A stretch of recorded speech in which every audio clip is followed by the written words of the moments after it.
A partir de este momento, Radio Universidad de Chile da la bienvenida a La República de las Letras. Antonella Esteves, Patricio López, Alberto Mayol y Omar Sarraz los invitan a ser parte de esta nación letrada y democrática, en donde la conversación en torno a libros fundamentales es la excusa para juntarse con amigos, soñar y reflexionar sobre lo que somos y lo que podemos ser. Bienvenidos a La República de las Letras.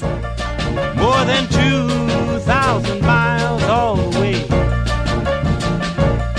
Get your kicks on Route 66. Hace cerca de una hora he tenido la audacia de deslizarme entre un grupo de individuos de la tripulación. No se han dado cuenta de mi presencia, y aunque me encuentro en medio de ellos, ninguno parece tener el menor sentido de mi estancia a su lado. Como el que por primera vez vi en la cala, todos presentaban el aspecto de hombres viejísimos. Sus rodillas temblaban, débiles. La decrepitud había encorvado sus espaldas. La rugosa piel temblaba con el viento. Sus voces eran cascadas y opacas. Los ojos destilaban las brillantes lágrimas seniles y parecían huir con la tempestad sus grises cabellos. En torno suyo, por cualquier parte de la cubierta, se encuentran esparcidos instrumentos matemáticos de formas antiquísimas y de empleo desusado. Buenas noches, bienvenidas, bienvenidos a la República de las Letras, donde esta noche nos reencontramos con este comandante llamado Edgar Allan Poe, junto con mis amigos, como es habitual, Omar Sarraz, en orden en el que los veo. Buenas noches. Buenas noches, querido amigo. Buenas noches a todos. Antonella Esteves, buenas noches. Buenas noches, queridos. Buenas noches, que lleguen hasta Valencia y más allá. Compañero Alberto Mayol. Buenas noches. ¿Cómo están ustedes? Bien, bien. Oye, Nosotros llevamos estamos todos una... medio cansados, pero aquí estamos. Sí. No esperen demasiada conga este programa. Este es el momento para abandonarnos. Pero si a pesar de todo se quieren quedar, haremos lo que podamos, ¿no? Estamos con el Edgar, pues. Sí, no. Estamos con el Edgar. Con el Edgar Allan. Él nos va a levantar. El Edgar. Oye, decir que llevamos una sucesión de siglos XIX, habíamos partido con los rusos, ahora nos cambiamos a Edgar Allan Poe, estadounidense, y quiero decir solamente en la introducción que cuando uno vuelve a ciertos autores que uno sabe que son súper importantes, porque lo que hemos hecho en las últimas semanas, así casi como por casualidad, ha sido no irnos por las ramas de la historia de la literatura, sino por el tronco, ¿no? O por los troncos. Y claro, volver a leer a Poe es volver a darse cuenta de su genialidad, de su increíble imaginación. Se habla mucho de esos mundos que él construye, de esas relaciones que él construye. Se habla un poco menos, y por eso lo quiero mencionar también, de cómo se nota su juventud de poeta, porque tiene también una manera muy lírica en las formas de entrarle. Elegimos para este libro, o sea, para este programa, 5 cuentos, de los cuales el párrafo del que leí corresponde al primero y el único que es de su época de juventud, que es el manuscrito Hallado en una botella. Todos los demás son ya de su época de la vejez, de hecho en algunos casos cuentos bastante próximos a su muerte y que describen un Poe completamente distinto. O sea, no es el Poe aventurero, idealista que uno entrevé en el manuscrito Hallado en una botella, sino un Poe ya triste, descreído, medio sádico, como ocurre en algunos de los cuentos que, coincidencia, transcurre en una catacumba, ¿no? Eso, en un sótano. Eso diría introductoriamente, porque no sé, como que podría decir mil cosas y qué vamos a decir.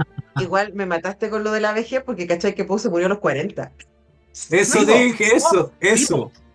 Tipo. Vejez para él.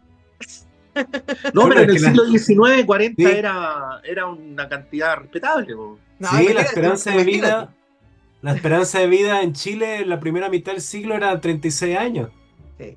Ahora, digamos que él podría haber vivido más tiempo si no hubiera sido tan, digamos, melancólico, alcohólico y Todo con otro cuento, alcohólico. Melancólico. el melancólico de estos. Ahora, yo creo que en su época también le hacían a otras cosas más psicodélicas, ¿no? Y yo pensaba ahora, hay dos cosas como que me gustaría decir introductoriamente. Bueno, primero que habíamos leído Narraciones Extraordinarias de Poe hace un tiempo atrás, pero elegimos los cuentos más famosos en ese programa que fue hace muchísimos años atrás. Luego si quieren los buscan, está ahí en nuestra colección en YouTube. Y ahí leímos El Gato Negro, El Escarabajo de Oro, El Corazón del Ator, Los Crímenes de la Calle La, Remorgue. O sea, es como que ahí leímos como los la Casa cuentos más, Butcher. La Calle de la Casa Asher también. Y claro, hoy día aquí el Patricio hizo una selección de otros cuentos que no son tan famosos, pero que sí son absolutamente relevantes, que son los que vamos a comentar ahora. Y quizás tienen en común estos cuentos, porque claro, algunos de ellos, de los anteriores, para muchos son como el antecedente del policial, eh, que tienen como esta estructura, ¿no? Y acá ya Pau está decantando por lo que conoceríamos como horror, pero también como ciencia ficción. Yo estaba revisando, estos cuentos son un poquito posteriores, la mayoría de ellos, a Frankenstein, que es de 1818. Y estos cuentos están escritos en los 20, en los 30, en 18, igual primera parte del siglo XIX. Y a mí, no sé, me llamó la atención en esta lectura, quizás por cosas que yo estoy pensando, el nivel de parecido a la ciencia ficción que hay. Porque hay varios de los cuentos que leímos en donde el narrador parte de un lugar muy científico. Eh, ¿Qué? No, Patricio no, López. no. Que quería decir brevemente los nombres de los cuentos para que quienes nos Dale. están viendo y escuchando sepan a qué nos vamos a referir. El manuscrito llevado en una botella, el retrato ovalado, también conocido en algunos libros como el retrato oval, el enterramiento prematuro, el caso del señor Valdemar y el barril del amontillado. Esos son. Hay un par de esos cuentos, como por ejemplo, la verdad, en el caso de Mr. Valdemar, que así lo tengo yo en mi traducción, que tienen como una búsqueda súper científica, ¿no? Y que están hechos desde la experimentación y está descrito como si esto fuera un experimento súper preciso, donde pasan cosas sobrenaturales.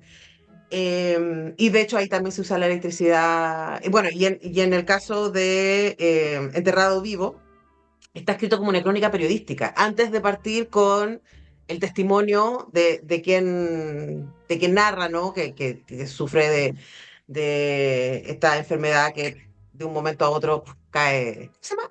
Lo dice, ya lo olvidé. Catalepsia. Catalepsia, Catalepsia. gracias, Omar. Entonces eso, también me llamó la atención que, claro, Poe hoy día es tan referido como el padre del horror, ¿no? Como la creación de atmósfera, que seguramente vamos a volver ahí, pero en esta pasa a mí me llamó mucho la atención que ese horror viene de algo que para mí es la base del horror, que es la tensión entre locura y racionalidad. Entonces todos los cuentos parten desde un lugar súper racional, y describiendo aquello que sucede, no todos, pero muchos de ellos parten de ese lugar suprarracional y tratando de contagiar a el lector o lectora desde esto que les cuento es verdad, no vayan a creer que yo estoy loco, pero estas cosas extraordinarias suceden, ¿no? Por ahí para partir. Sí, Bueno, yo quiero destacar diga Alberto. dos cosas. Eh, una es que yo no había leído el retrato ovalado y me hizo recordar una escena. Hace unos 15 años estaba yo en mi oficina en la Universidad de Chile y en realidad mi oficina no era mi oficina, era todo el equipo de investigación. Entonces llega uno de los investigadores jóvenes y dice, ya sé qué voy a hacer en la tesis. Y describe la tesis de lo que va a hacer. Entonces yo me doy vuelta así mirándolo extrañado y una persona que estaba ahí dice, pero eso es exactamente el argumento del último artículo del profe, dice esta otra persona. Entonces él dice, de ahí se me ocurrió, dijo. Entonces, bueno, resulta que el retrato ovalado viene a ser una especie de anticipo del retrato de Dorian Gray. Sí, me Es, pareció. es igual. Sí, Igual, básicamente. sí. O sea, En lo 4 páginas. importante está, todo lo esencial está ahí. Eso es lo primero. Y lo segundo que tiene que ver con esto también es que, y esto es más polémico, digamos, eh, yo lo he dicho en pocas partes, sobre todo porque no hay ocasión para decirlo, A ver. pero lo he dicho en pocas partes, pero en realidad, en la literatura norteamericana, desde Poe, o sea, antes de Poe, básicamente no hay nada, ¿no? Después de Poe, lo que vamos a encontrar, y voy a cometer imprudencias como dejar fuera a Melville, en fin, ¿ya? Prácticamente no hay nada después tampoco, hasta un siglo después. Eh, en rigor, bueno, ya a fines del 19, qué sé yo, uno podría vislumbrar alguna cosa, pero en general Whitman. lo que hace Poe es un medio, o Claro. sea, carece de escenario. Mm. Él es el autor y el escenario. Sí, Entonces, y además construye un concepto de, de misterio que incluye al mismo tiempo lo sobrenatural, lo científico y lo policial. Es una categoría que además no existe. O sea, esa categoría nunca fue repetida por nadie. Los que son policiales y juegan con el tema científico, pero no metiendo el tema sobrenatural de por medio. Entonces, es realmente un autor así, de verdad, increíble, increíble. sí, sí, sí, Sí. sí. No, y Y además Antonella dijo, estos no son de los más famosos, ¿ah? Es como, ¿cachai? claro, No, no, Claro, cuando no, hay pero además, 64 cuentos famosos, claro, no, además es interesante.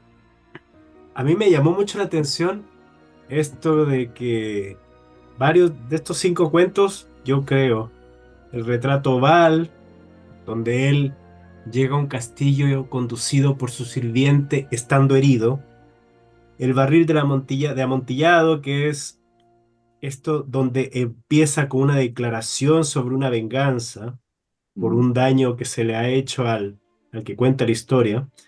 El manuscrito encontrar una botella donde simplemente zarpa de un puerto de Java. Son inicios in media res. O sea, como diría un amigo, en la mitad de la vaca. Porque te ponen en la mitad de algo y el lector tiene que imaginarse todo lo demás. ¿Por qué estaba herido cuando está llegando al castillo?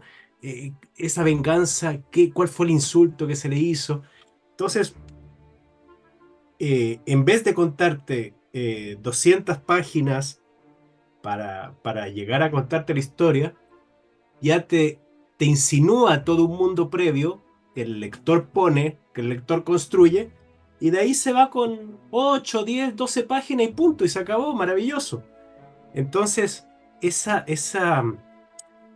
forma de armar en la historia, con esa forma de entregar dosificadamente la información, me pareció maravillosa.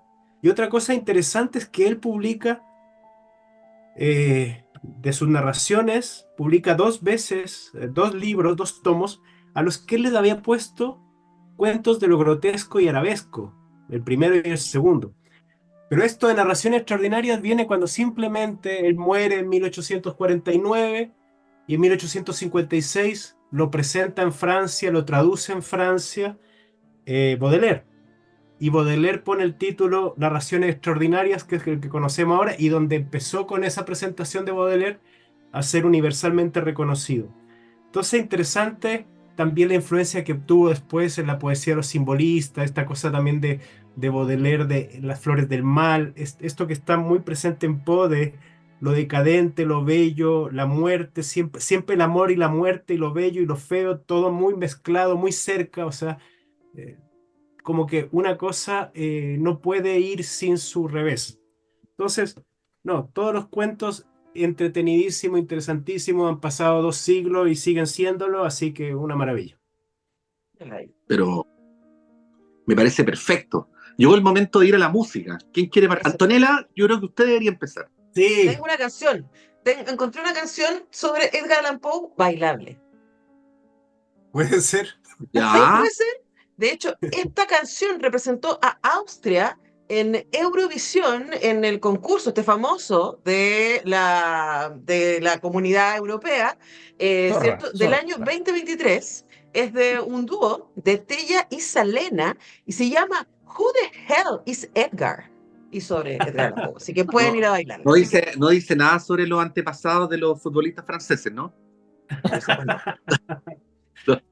Vamos. Oh my God, you're such a good writer. Oh, it's not me, it's Edgar. Who the hell is Edgar?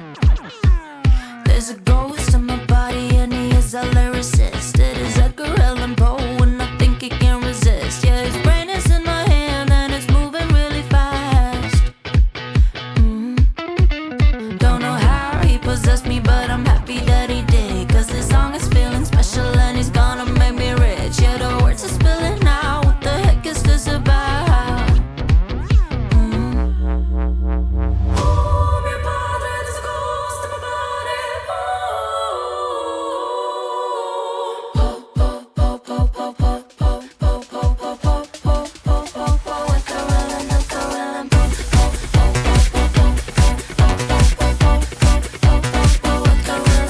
Maybe I should call a doctor or an exorcist. Maybe someone out there knows what Shakespeare is so I can get a taste.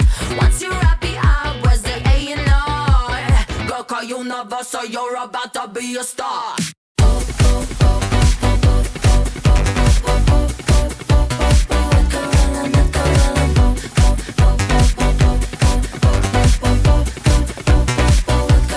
Who the hell is Edgar?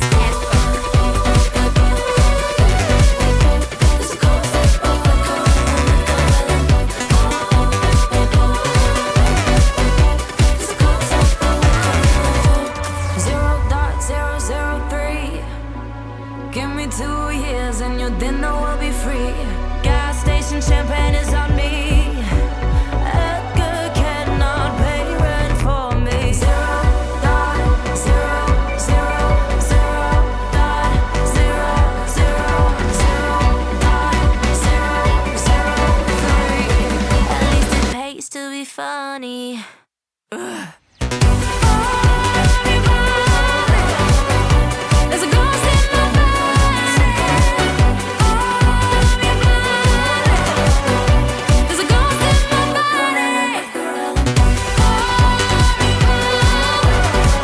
There's a ghost in my body.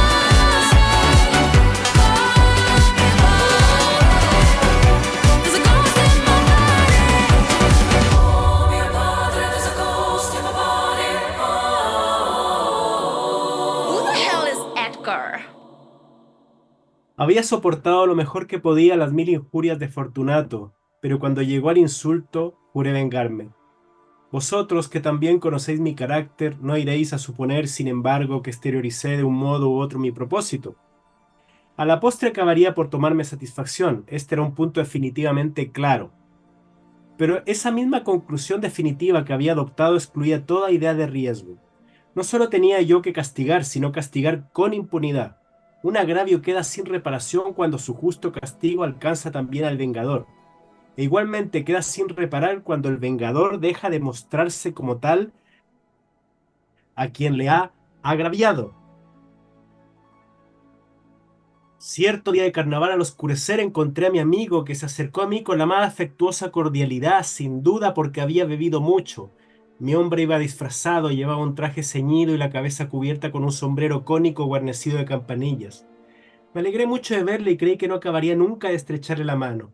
«Querido Fortunato», le dije, «el encuentro es oportuno. ¿Qué buen semblante tiene usted hoy? Digo que me alegro de verle porque he recibido una pipa de amontillado, o por lo menos de un vino que me dan como tal, y tengo mis dudas». «¿Una pipa de amontillado?», replicó mi amigo. «No es posible. ¿En medio del carnaval?». «Tengo dudas», repuse, «y he cometido la torpeza de pagar todo el valor sin consultar con usted antes. No le he podido encontrar y he temido perder la ocasión de hacer la compra. ¿Amontillados?, clamó mi amigo. Repito que tengo mis dudas. ¿Sobre el amontillado? Sí, y quiero saber a qué atenerme. Respecto al amontillado, sí, hombre, y como sin duda le habrán hecho alguna invitación a usted, voy a buscar a Luchetti, pues si hay alguno inteligente seguramente será él. Luchetti me dirá. Luchetti es incapaz de distinguir entre el amontillado y el jerez. Y sin embargo hay imbéciles que sostienen que es tan inteligente como usted. Vaya, vamos, ¿a dónde? A su bodega. Muy bien. Vamos, esta Nunca más noche se le vio. viendo. Jamás, nunca se le volvió a ver a Fortunato. Pobre Montresor, Fortunato. por Dios. Sí.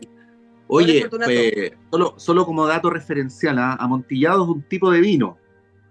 Por lo que Como un estuve, Jerez. por lo que estuve averiguando, Alberto es de Andalucía. Pero este cuento transcurre en algún lugar de Italia, ¿no? Sí, en el carnaval. Todo Fortunato lo invita a tomar una Oigan, copita. tengan cuidado, aquí Sí. tenemos dos amigos que son muy aficionados a ser conocedores del vino, así que tengan cuidado con las venganzas, por favor, Antonella y Pato, que han tomado cursos, que son sommelier, tengan Mira, yo lo cuidado que cuando más le les tengo digan, miedo es a uy, los sótanos. ya no No, vaya al mira, sótano, no, excepto a Subterráneo de Clepsidra, ese es el único lugar donde yo podría ir. Pero el resto, no, es que a propósito, a propósito del amontillado y de ese ya, final, ¿no? Porque termina este señor siendo encerrado en. ¿Cuál sería la palabra que también aparece en Corazón del Ator? Estoy mala con la vocabulario hoy día. sí, Termina siendo emparedado, emparedado. tapiado. No sándwich, Emparedado. emparedado.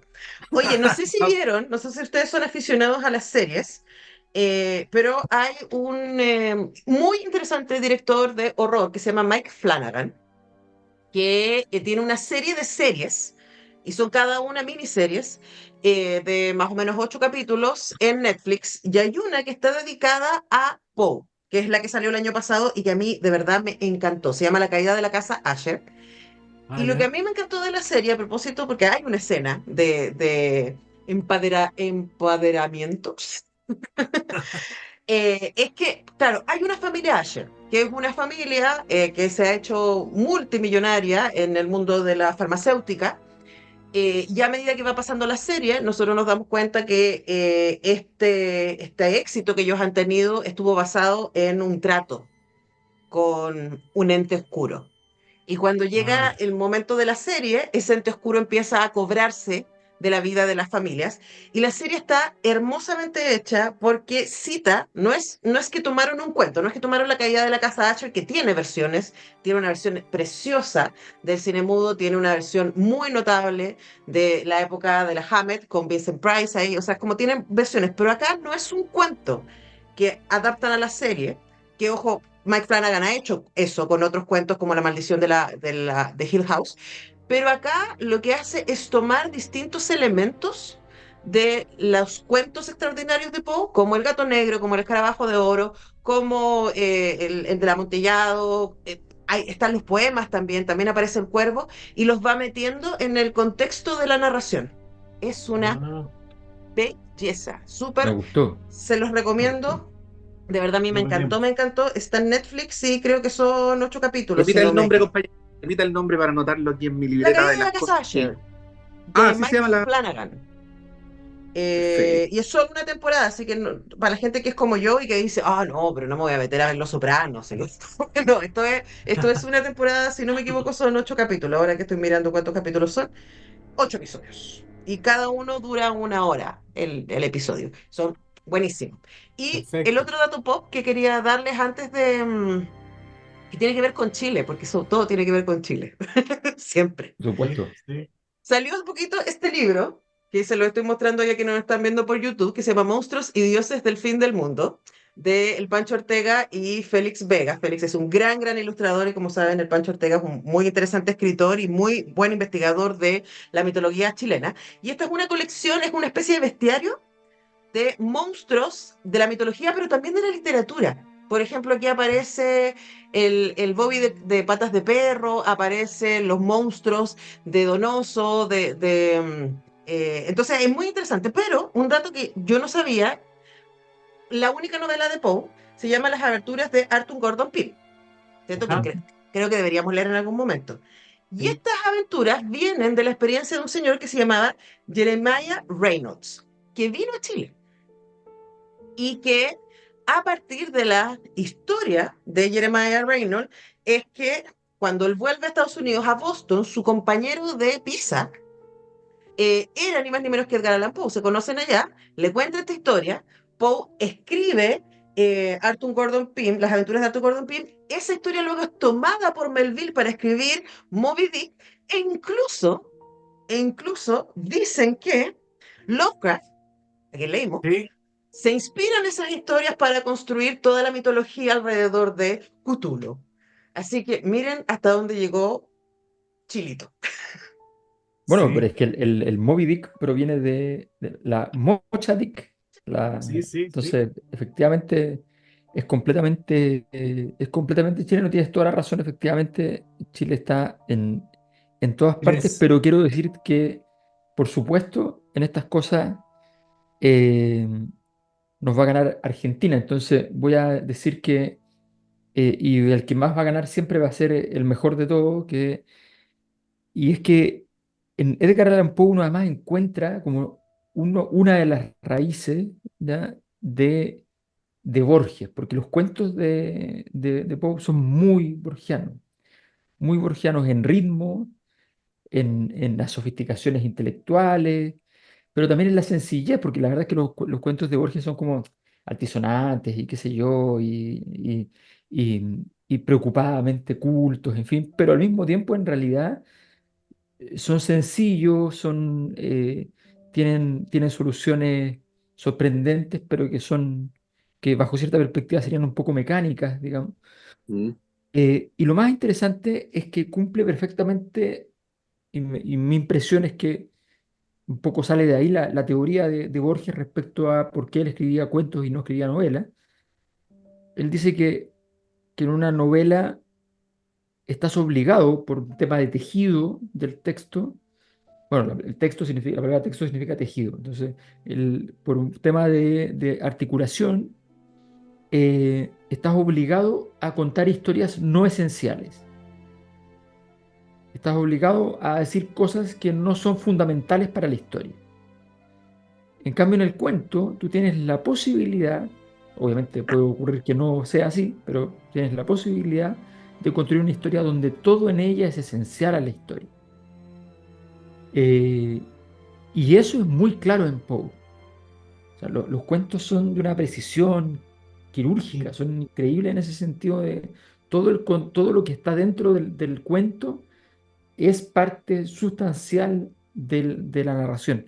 Entonces es muy interesante. Yo igual estoy en contra de esa teoría, ¿no? Pero eso es cosa de uno. Tú Claro, la pones porque, ahí nomás.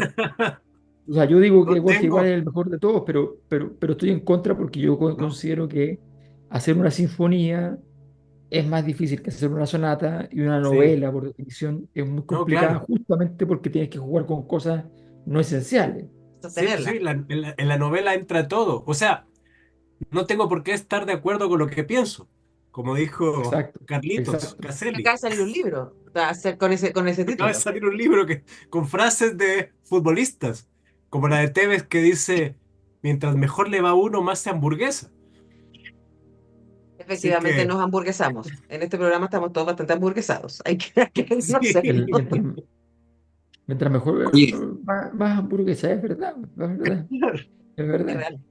Carlitos no, dijo no sé si en usted. este rato se habían ido por otro lado, pero yo simplemente quería complementar que no solamente Borges, porque otro que tenía una fascinación muy especial por Poe a propósito de Argentina era Cortázar. No sé si se acuerdan que Oye, hace algunos programas hablábamos de que a los escritores argentinos parecía dárseles con más facilidad el cuento, así como a los chilenos la poesía. sí, Y a tal punto que Cortázar fue traductor de Poe, y se declaraba un admirador así furibundo, fanático. No, no vamos a hacer aquí comparaciones entre Borges y Cortázar, pero ahí hay dos portentos del cuento sí. argentino que se declaran herederos del mismo sujeto, ¿no? El Sí. Edgar. Oye, pero y a propósito de la presencia de Chile que lo destacaba Antonella en la literatura del siglo XIX, que es muy recurrente, El faro del fin del mundo, infinidad de cosas. Horror. digamos. Nosotros aportamos con horror a la literatura. Sí. Poesía Hay un también, libro pero con horror. sí, muy interesante, muy bonito de Telier y Armando Roa que se llama La Invención de Chile, donde habla de todos los textos donde aparece Chile, donde están todos estos narradores y muchos otros más. Entonces Chile está más inventado que habitado, digamos, en muchas formas. Y luego yo, cuando leí el manuscrito de Encontrar una botella, no pude evitar pensar, como dice Antonella, en las montañas de la locura, esta cosa de que la Antártica fuera tan amenazante, tan tremenda, con acantilados gigantescos, montañas de hielo, todo así como monstruoso. Y, y también, bueno, y el caso del señor Valdemar es interesantísimo también porque muestra a qué punto llega el idealismo de Poe, que si tú estás hipnotizado, no mueres simplemente. O sea, ese experimento de que mientras estás hipnotizado no puedes morir. O sea, es como que para morir la mente tiene que irse de alguna forma. Entonces, bueno, voy a decir algo un poco chocante, pero no pude evitar pensar, después de leer ese cuento, en Parra, que yo durante mucho tiempo pensé que Nicanor Parra iba, cuando le dieran el Nobel, íbamos a descubrir que estaba hace 10 años muerto. O sea, yo creía que seguía vivo solo porque tenía que ganar el Nobel. Entonces, bueno, y así. Bueno, ha llegado el momento de la música otra vez. Ha llegado el momento de la ¿Quién música otra quiere? vez. El Alberto había mandado canciones. Yo El mandé, Alberto. El Albertío. eh, yo Sí, mandé, justamente pensando en esta lógica, mi razonamiento fue, están tan bien recortados los cuentos de Poe que pensé en Guillermo, en la navaja de Guillermo de Ockham, ¿ya? ¿ya? Y entonces me hizo recordar una obra de Prokofiev que se llama La danza de los cuchillos, ¿ya?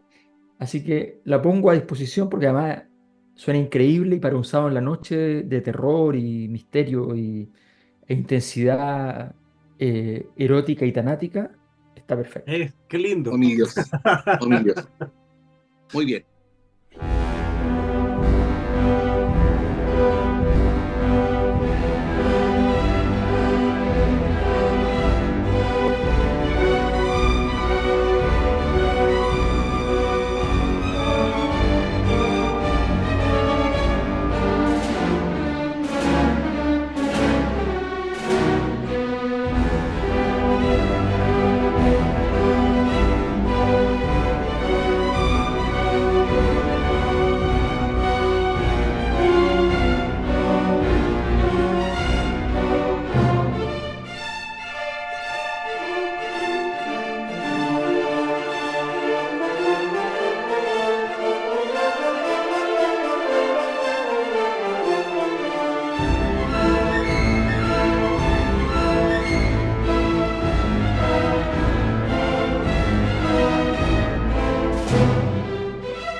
El caso es que experimenté tormentos completamente iguales a los que hubiera sufrido si me hubiesen sepultado realmente. Fueron horribles, atroces, imposibles de describir. Pero, como no hay mal que por bien no venga, el mismo exceso de impresión me produjo un resultado saludable. Mi alma se vigorizó, me acostumbré a salir, me entregué a ejercicios violentos, respiré el aire libre, arrojé al fuego mis libros de medicina y el tratado de Buchan. Dejé de leer las sepulcrales noches de Young, a quien debería designarse con el remoquete de poeta zapamuertos, y evité con la mayor energía y voluntad toda clase de narraciones como esta, que me produjeran sueños sombríos. Desde entonces no volví a tener aquellos terrores fúnebres y desaparecieron mis ataques de catalepsia, que sin duda debían ser el efecto y no la causa de aquellos sustos. Ocurre a veces, y hasta examinándolo con el frío escapelo de la razón, puede parecer un infierno el mundo de nuestra triste humanidad. Porque la imaginación del hombre no es un mago que pueda impunemente explorar los lugares más recónditos. La tenebrosa región de horrores que he descrito no es fantástica, pero es muy peligroso evocarla, porque semejándose mucho a los demonios que acompañaron a Afrasiab cuando bajó al Oxus, devoran al que los despierta.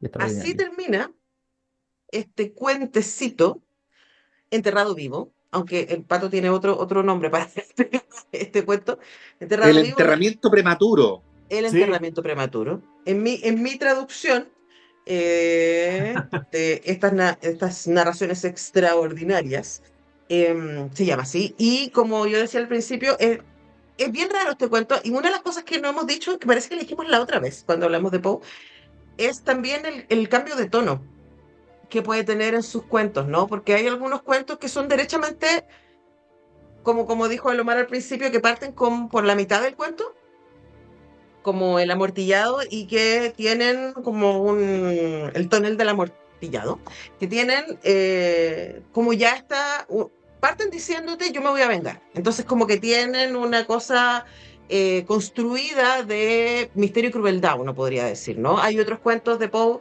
que hemos leído que son derechamente policiales.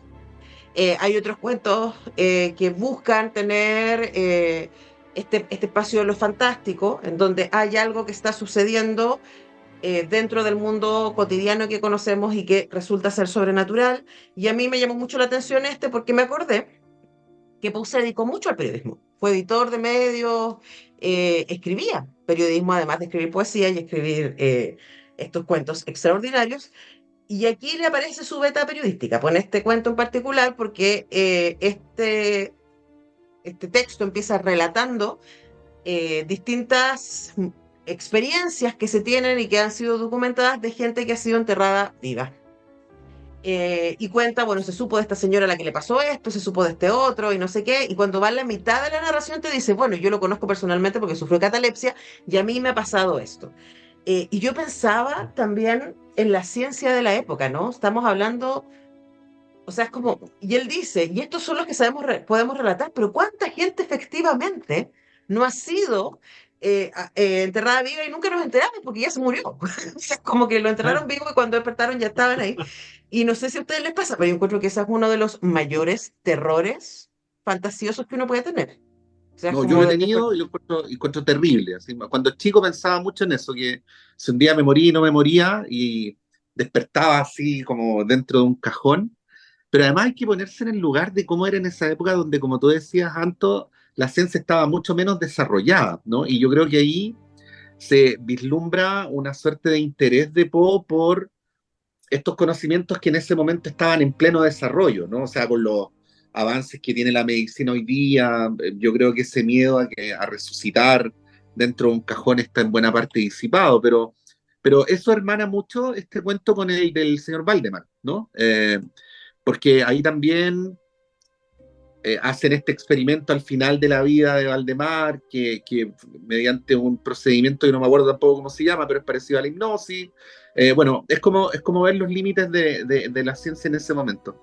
Pero además, a propósito de la narración, eh, yo creo que este cuento efectivamente lo distingue una narración súper realista al punto tal de que podría parecer perfectamente una crónica, ¿no? Como una crónica del New Yorker. Y además, digo yo, esto lo digo especulativamente sin tener conocimiento, pero era una época, en especial en Estados Unidos, si ustedes se acuerdan de la biografía de Whitman, era parecido, donde no necesariamente los escritores publicaban libros, sino que concursaban postulando a concursos de cuentos, por ejemplo, ganaban el cuento y el premio por haber ganado el concurso de cuentos era que te lo publicaran, ¿no? Entonces también era una época donde lo que hoy día conocemos como los diarios o como las revistas eran espacios naturales de publicación de obras literarias de menor tamaño, ¿no? Como por ejemplo estos cuentos de Poe. Puede ser que eso también induzca a que en algunos casos se busque una narrativa que parezca más parecida a la de la crónica periodística. Ahora, lo que sí tengo entendido en este caso es que a tal punto parece realista que hubo algunas situaciones en las cuales algunas personas dijeron, pero esto es parecido a lo que me pasó a mí, o yo tengo un reporte de lo que pasó acá, que es más o menos la lógica que reproduce el cuento, ¿no? O sea, antes de llegar al caso del protagonista del cuento, cuenta varias historias previas, ¿no? Entonces esto le da además un nivel como de investigación realista al cuento que es bien notable. Pero ¿Estamos? les quiero decir que estamos en el tercer bloque, si me permiten. Te permitimos. Yo, querido auditor, auditora, le quiero preguntar a usted, ¿siente usted que está despierta o está dormida? O digámoslo de manera más brutal, ¿vive usted la desesperación? ¿Vive el horror? ¿Una bala pasó por su oreja? ¿Cree usted que existe Tartaria? ¿Un iraní amenazó con una bomba en Buenos Aires y usted justo está allí? ¿O quizás está usted ahora escuchándonos mientras está enterrado vivo? Puede ocurrir. O quizás pasó el mayor terror de las últimas semanas, que era tener que enfrentar a Argentina en la Copa América. O a los árbitros, ¿no? O tal vez está leyendo ahora sobre héroes y tumbas. En cualquiera de los casos, usted está envuelto en misterio, en inquietud, y la inquietud solo se puede saciar en un lugar. Ese lugar queda en José Pedro Alessandri 94, se llama Librería Clepsidra, y en ese lugar, justo a la salida del Metro Chile España, exactamente a la salida, justo en la esquina entre de Macul con Irarrázaval, allí usted encuentra la librería que está en el corazón de Ñuñoa. Una librería que Borges no sabe cuántos años tiene, por eso les digo todo. Borges no sabe si tiene 100, si tiene 200 años, si quizás nunca ha dejado de existir, no lo sabe. En el Lo que sí multiverso. sabemos es que Omar Sarrás está allí, ahí está el inframundo, Omar Sarrás ahí III. está Sarrás III, Sarrás Sí. III, eh, Sí. que viene que trae los libros, además, originalmente el abuelo, desde Medio Oriente, desde Sí. Medio Oriente. ¿Ya? Y entonces, en ese lugar usted puede encontrar los mejores libros, y si no quiere ir presencialmente porque le atemoriza el fuerte peso de la historia, usted puede entrar a clepsidra.cl, comprar desde allí y recibir en su casa sin ningún problema en cualquier parte de Chile.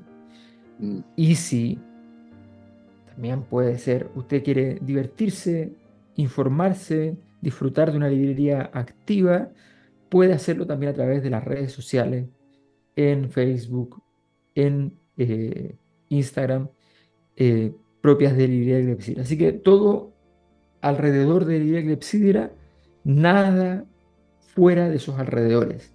¿Ya? Sí. Allí, cada mañana, en Ñuñoa, el café con almendras es más sabroso. Sí. Oye, hay que agregar que el abuelo de Omar, que no es el viejo Don Omar, para que no haya confusiones, aquel que es llamado convencionalmente el viejo Don Omar es el papá de Omar, ya del abuelo solo existen referencias remotas, buena parte de sus contemporáneos, y que eran los que compraban esos primeros libros que traía de lugares exóticos, ya no están, ¿no?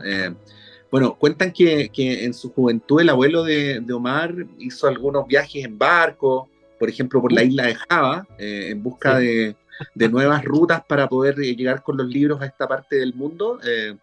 y se encontró con algunas situaciones así bien, bien extraordinarias. Lo Estuvo que con sí, Neruda, estuvo con Neruda en Java. estuvo con Neruda en Java, totalmente. Y ¿Y lo otro que es habrá sido él el anfitrión de Jeremiah Reynolds?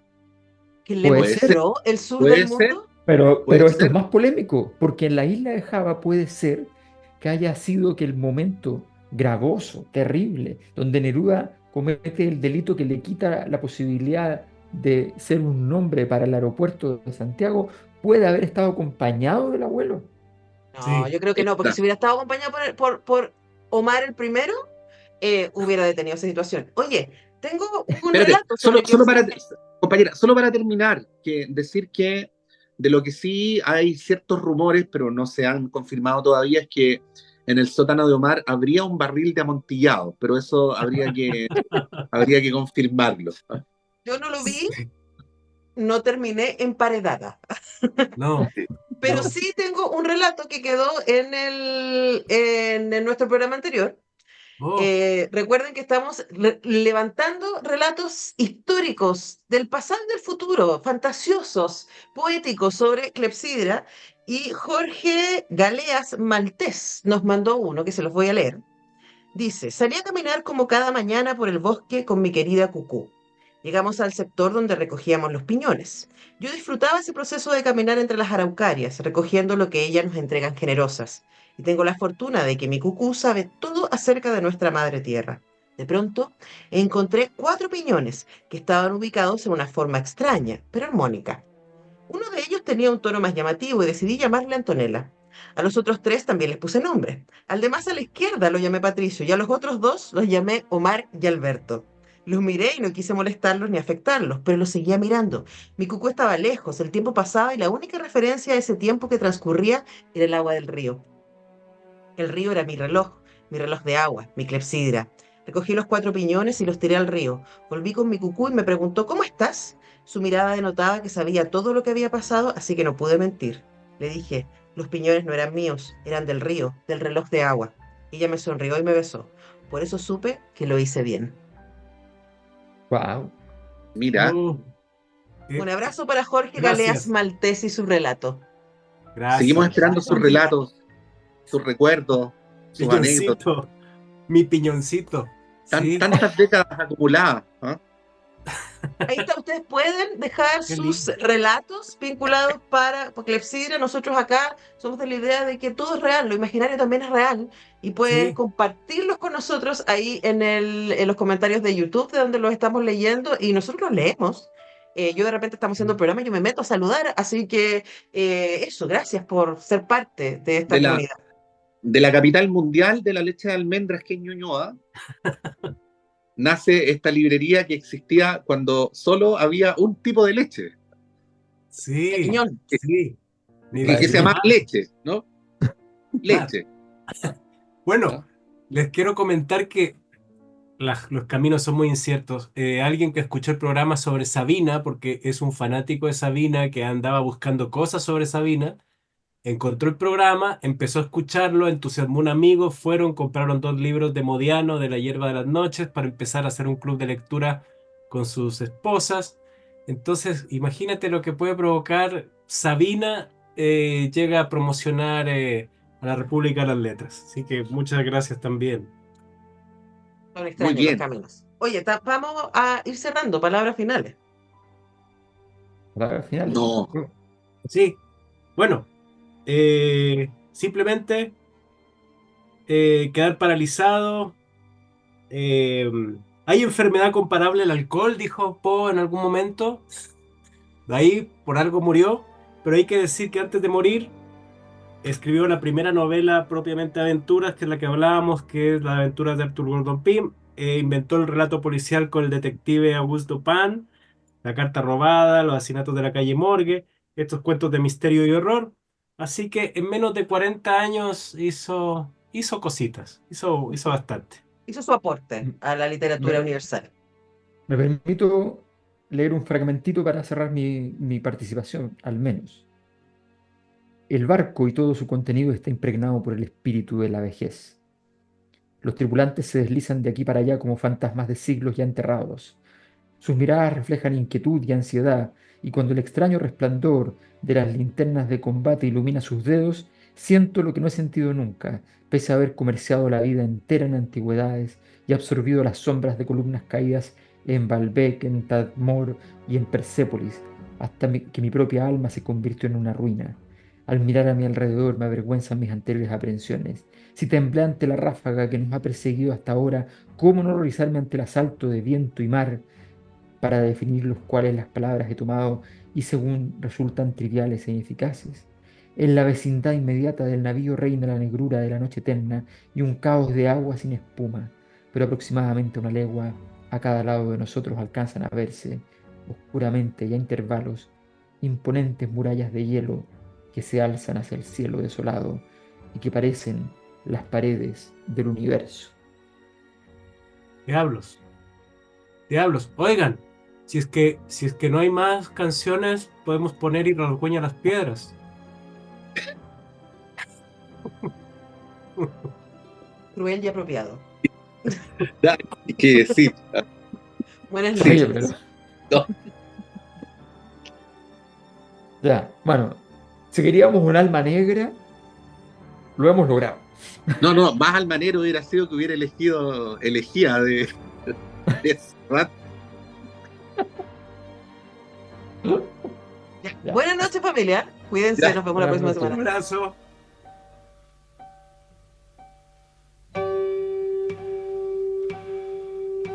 Detrás de las paredes que ayer te han levantado, te ruego que respires todavía. Apoyo mis espaldas y espero que me abraces, atravesando el muro de mis días. Y rasguña las piedras, y rasguña las piedras, y rasguña las piedras a mí.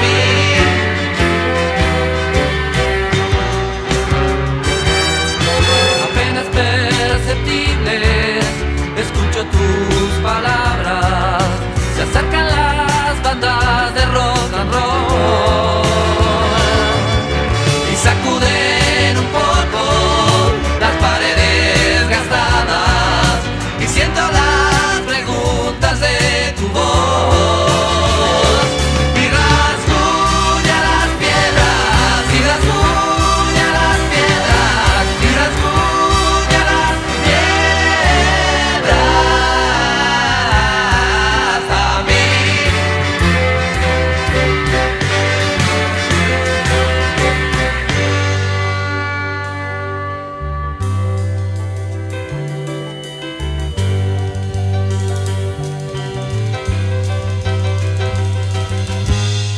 Y si estoy cansado de gritarte,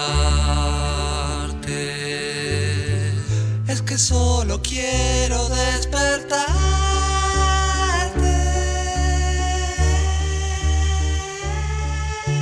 Y por fin vio tus ojos que lloran desde el fondo, y empiezo a amarte con toda mi piel.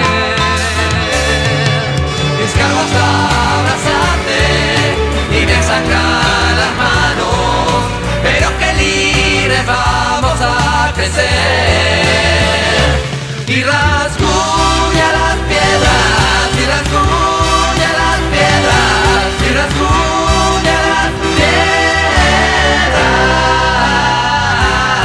hasta mí, y rasguña las piedras, y rasguña las piedras, y rasguña las piedras hasta mí.